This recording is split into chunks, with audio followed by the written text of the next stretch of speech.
అధ్యక్ష, భారతదేశంలో రాష్ట్రాల ఏర్పాటు అనేది 1952 నుంచి 56 నుంచి కొనసాగుతూ వస్తుంది అధ్యక్ష. చివరగా 2001 సంవత్సరంలో ఆనాడు అప్పుడున్న ఎన్డీఏ ప్రభుత్వం 3 రాష్ట్రాలు ఏర్పాటు చేసింది అధ్యక్ష.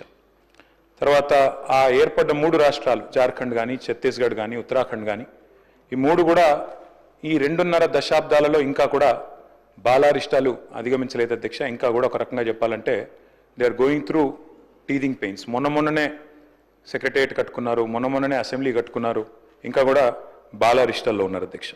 కానీ ఏర్పడిన మొట్టమొదటి దశాబ్ద కాలంలోనే మెరుపు వేగంతో దూసుకొని పోయిన మన రాష్ట్రం తెలంగాణ అని చెప్పి గర్వంగా ఒక తెలంగాణ బిడ్డగా నేను చెప్తా ఉన్నాను అధ్యక్ష. అధ్యక్ష, we can proudly say, all of us, cutting across party lines, Telangana is the most successful startup state of independent India, sir. 76 ఏళ్ల భారతదేశ స్వతంత్రానంతరం ఏర్పడ్డ రాష్ట్రం ఇంత స్వల్ప సమయంలో ఇంత ప్రగతి సాధించడం అనేది నిజంగా కూడా మనందరికీ గర్వకారణం అధ్యక్ష. అధ్యక్ష, గత 10 ఏళ్లలో అభివృద్ధి పదంలో మెరుపు వేగాన్ని, సంక్షేమ సంస్కరణల విషయంలో మానవీయ కోణాన్ని ఆవిష్కరించి మరి తెలంగాణను అగ్రగామిగా నిలబెట్టింది మా నాయకుడు కేసీఆర్ గారి నాయకత్వంలోని ప్రభుత్వం. పరిపాలనలో కొత్త ఒరవడిని, ప్రణాళికల రూపకల్పనలో ఒక సరికొత్త పందాను అనుసరించడం వల్లనే తెలంగాణ ముఖ చిత్రం మారింది. తెలంగాణ ప్రజల బ్రతుకు చిత్రం కూడా బాగుపడ్డది అధ్యక్ష. నేనేదో ఊరికే చెప్పడం లేదు సార్. 2014 నుంచి 22 వరకు కంపౌండెడ్ యాన్యువల్ గ్రోత్ రేట్ తీసుకుంటే, రాష్ట్రాల యొక్క స్వయం సమృద్ధి, వాటి యొక్క ఆదాయాలు తీసుకుంటే భారతదేశం మొత్తంలోనే 17.57%తో అగ్రభాగాన నిలబడ్డ రాష్ట్రం తెలంగాణ అని చెప్పి ఇది ఆర్బీఐ లెక్క అధ్యక్ష. అది కూడా నేను తమరి ద్వారా గౌరవనీయులైన డిప్యూటీ సీఎం గారికి పంపిస్తాను అధ్యక్ష.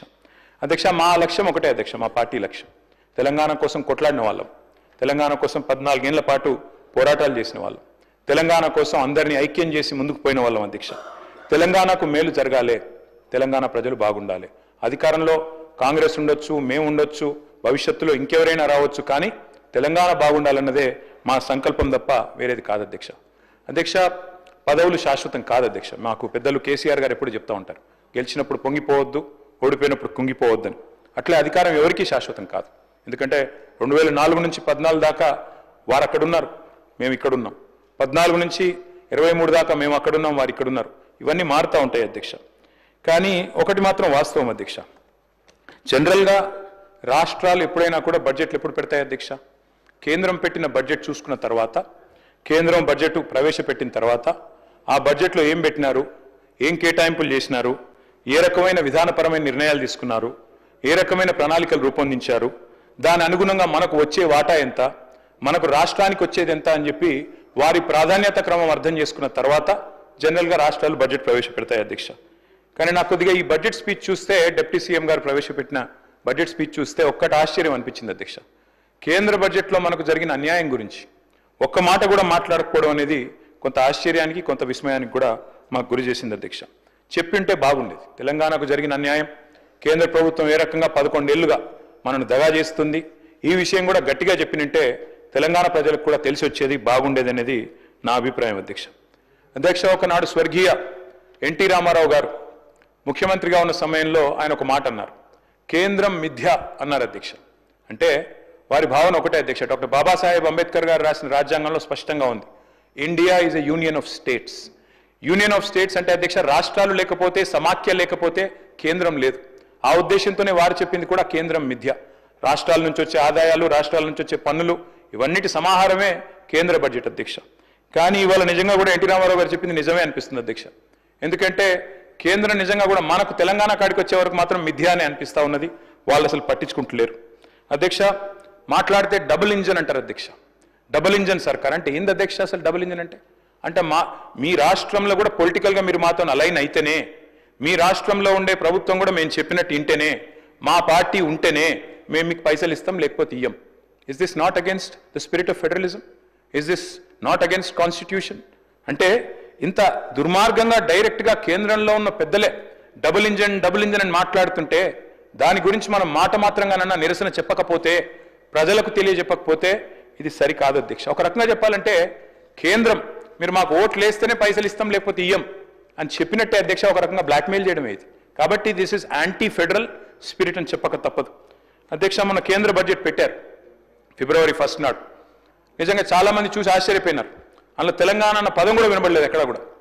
అందరూ చాలామంది మిత్రులు అన్నారు అధ్యక్ష చూడంగానే ఢిల్లీ బీహార్ బడ్జెట్ ఇది, ఈ 2 రాష్ట్రాల్లో ఎన్నికలు ఉన్నాయి కాబట్టి ఆ 2 రాష్ట్రాల కోసమే పెట్టినట్టుగా ఉన్నది అని చెప్పి మాట్లాడిన వాళ్ళు కూడా ఉన్నారు అధ్యక్ష. అధ్యక్ష వాస్తవం ఏమంటే పార్లమెంట్ ఎన్నికల్లో మా పార్టీ పోటీ చేసింది అధ్యక్ష. మాకు సీట్లు రాలేదు, మాకు ఒక్క సీటు కూడా రాలేదు, అన్ని సీట్లు ఓడిపోయాం. చాలామంది సంకలు గుద్దుకున్నారు, సంబరపడ్డారు. బీఆర్ఎస్కు 0-0-0 గుండు 0 అని మాట్లాడారు అధ్యక్ష. కరెక్టే అధ్యక్ష, మాకు సీట్లు రాలేదు. 8 సీట్లు కాంగ్రెస్ పార్టీకి వచ్చినాయి, 8 సీట్లు బీజేపీకి వచ్చినాయి, 1 మజ్లిస్ పార్టీ గెలిచింది. కానీ వాస్తవం ఏంది అధ్యక్ష, మాకు వచ్చింది 0నే కరెక్టే పార్లమెంట్ ఎన్నికల్లో. కానీ తెలంగాణకు వచ్చింది ఏంటి అధ్యక్ష ఈ బడ్జెట్లో, కేంద్ర బడ్జెట్లో గుండు 0. 8 + 8 నార్మల్గా అయితే 16, కానీ ఇక్కడికి వచ్చే వరకు మాత్రం 8 + 8 ఖచ్చితంగా గుండు 0 అయిందని చెప్పక తప్పడం లేదు అధ్యక్ష. అధ్యక్ష నేను పెద్దలు డిప్యూటీ సీఎం గారికి గౌరవనీయులైన సహచర శాసనసభ్యులకు నేను విజ్ఞప్తి చేస్తా ఉన్నా అధ్యక్ష. అధ్యక్ష పోరాడితే పోయేదేమీ లేదు, బానిస సంఖ్యలు తప్ప అని ఒక మహాకవి అన్నారు. అట్లాగే కొట్లాడకపోతే కేంద్రం కూడా మనకు వినదు అధ్యక్ష, మనతో మాట్లాడదు, మనం అడిగినవి కూడా చేయదు. అడగందే అమ్మ కూడా బోవ పెట్టదంటారు అధ్యక్ష. అట్లే మనం కూడా కొట్లాడాల్సిందే, పోరాడాల్సిందే. దానికోసం మేము కూడా కలిసి రావడానికి సిద్ధంగా ఉన్నాం. డిప్యూటీ సీఎం గారికి ప్రభుత్వానికి కూడా నేను తెలియజేస్తా ఉన్నాను. ముఖ్యమంత్రి గారు మాట్లాడుతూ అప్పుడప్పుడు అంటారు అధ్యక్ష సఖ్యతగా ఉండాలి, సత్సంబంధాలు మెయింటైన్ చేయాలి. మేము కూడా చేసినాం సార్. 2014 నుంచి 2020 సంవత్సరం దాకా 6 సంవత్సరాల పాటు సఖ్యతతో ఉండి సాధించుకునే ప్రయత్నం మేము కూడా చేసినాం. ఆనాడు మేము కూడా మిషన్ భగీరథ అని ప్రారంభోత్సవం పెట్టి బ్రహ్మాండమైన కార్యక్రమం చేసి పెద్దలు ప్రధానమంత్రి గారిని ఆహ్వానించి వారి చేతుల మీదుగానే ముఖ్యమంత్రి గారి నియోజకవర్గం గజ్వేల్లో మీటింగ్ పెట్టి బహిరంగ సభ పెట్టి మరీ ఆహ్వానించి సఖ్యతతో సత్సంబంధాలు మెయింటైన్ చేస్తూనే 6 సంవత్సరాల పాటు పిలిచి ఆహ్వానించాం అధ్యక్ష. కానీ ఏమైంది అధ్యక్ష, ఏం జరిగింది, ఏం ఒరిగింది తెలంగాణ కేంద్రం నుంచి? దేశానికే దారి చూపెట్టి ఎన్నో పథకాలు ప్రవేశపెట్టినా కేంద్రం మాత్రం చిల్లి గవ్వ కూడా మనకు విధించలేదు. ఇంతకుముందు ముఖ్యమంత్రి గారు చెప్పారు పన్నుల రూపంలో రూపాయి ఇక్కడి నుంచి పోతుంటే మనకు తిరిగి 42 పైసలే వస్తున్నదని. అది వాస్తవం అధ్యక్ష, రావడం లేదు. మనం ఇస్తున్నది ఎక్కువ, వారు తిరిగి ఇస్తున్నది తక్కువ. కాపీ కొట్టిన అధ్యక్ష మన పథకాలు ఎన్నో. ఒక ప్రోగ్రెసివ్ స్టేట్గా తెలంగాణ పెట్టిన పథకాలు, రైతు బంధు అనే పథకం దేశంలో ఎక్కడ పెట్టలేదు అధ్యక్ష ఎవరు 75 ఏళ్లలో. మరి ఆనాడు కేసీఆర్ గారి నాయకత్వంలో తెలంగాణ ప్రభుత్వంలో మనం రైతు బంధు ప్రవేశపెట్టిన తర్వాత 2 ఏళ్ల తర్వాత దాన్ని కాపీ కొట్టి కేంద్రంలో PM కిసాన్ అనే ప్రోగ్రాం పెట్టారు. మిషన్ కాకతీయ ఆనాడు టీఆర్ఎస్ ప్రభుత్వం తీసుకొస్తే దాన్ని కాపీ కొట్టి అమృత్ సరోవర్ అనే పథకం తీసుకొచ్చారు. మిషన్ భగీరథ అని మనం ఇక్కడ పెడితే హర్ ఘర్ జల్ అని తర్వాత వాళ్ళు కూడా తీసుకున్నారు. ఆ తర్వాత TS ఐపాస్ అని మనం ఇక్కడ తెస్తే సింగిల్ విండో అని దాన్ని కాపీ కొట్టి అక్కడ తెచ్చుకున్నారు. అభ్యంతరం ఏం లేదు. Imitation is the best form of flattery sir. తప్పకుండా మనం మంచి పనులు చేస్తున్నాం కాబట్టే వాళ్ళకు కూడా నచ్చి అనుకరించారు అనుకోవచ్చు అధ్యక్ష. కానీ బాధ ఎక్కడ అనిపిస్తుంది అంటే ఇవన్నీ అనుకరిస్తారు, మన బాటలో నడుస్తారు, మన డబ్బులు పన్నుల రూపంలో తీసుకుంటారు, కానీ తిరిగి మాత్రం మనకేమీ రాదు అధ్యక్ష. వస్తారు అధ్యక్ష కేంద్ర మంత్రులు దండయాత్రకు వస్తారు. వచ్చినప్పుడు మాత్రం నిజంగా అధ్యక్ష వాళ్ళ పర్యటనలకైనా ఖర్చులు ఇచ్చినా ఇక్కడ 2-3 ప్రాజెక్టులు పూర్తవుతున్నాయి అధ్యక్ష. గంతమంది వస్తారు వచ్చినప్పుడు మాత్రం. వాస్తవం అధ్యక్ష ఇది.